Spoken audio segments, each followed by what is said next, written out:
Actually, I've got something here at the bottom. I just wrote this down myself. So a few people asked this question last time I talked about not having internet at home. Mm-hmm. And I said, well, I don't have internet at home. And people ask, well, how do you, what do you do? Like, what do you mean? What do you mean you don't have internet? Yeah, but you like have a phone at home, right? And it's like, well, not really, actually. Where we live doesn't get great service, especially in the home. Yeah. There are certain parts of the house that get one bar, so you could get really horrible service if you're like, standing on one leg and your head's popped out the window and you're rubbing your tummy and patting your head at the same time. Right. You'll get one bar of signal. And so several people ask me, what do you do now that you don't have home internet? Mm-hmm. And it's not that I'm opposed to home internet. The problem is, as David Foster Wallace said, if I can get out, they can get in. Now, this isn't conspiracy theory, like, oh, they're going to watch me.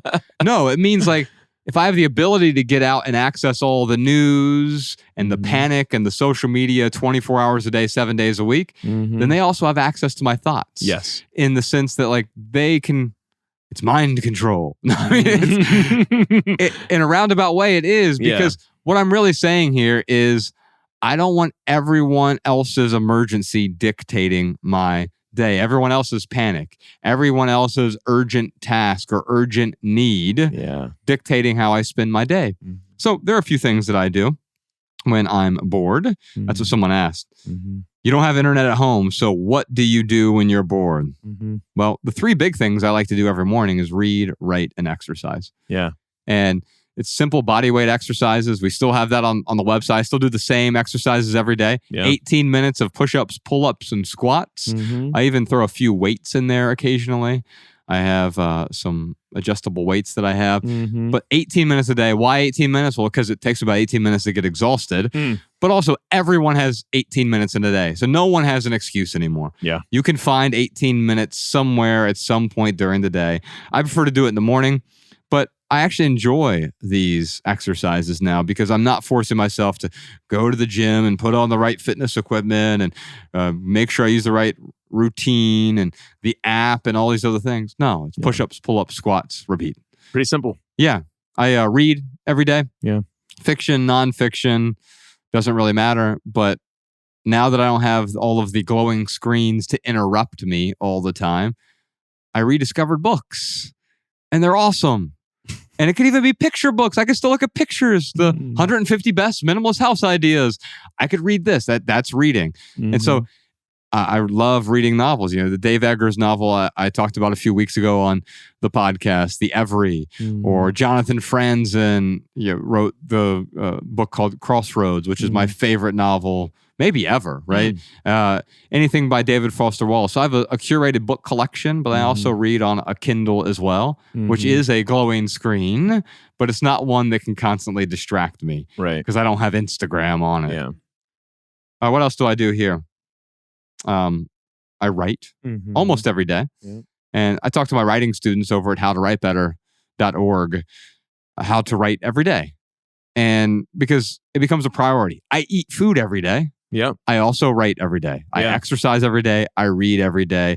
These things are a priority for me. Mm-hmm. Sex, not something I do every day, but without all the glowing screens and the internet interruptions, there is more sex. I'm sure there is. And then sometimes I just sit quietly without stimuli. Get out of here. Unbelievable.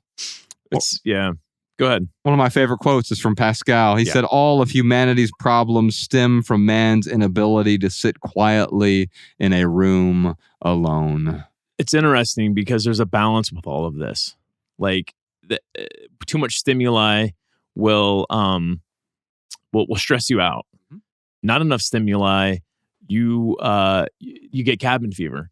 I was watching this study on, it was Mythbusters, it's a very scientific show.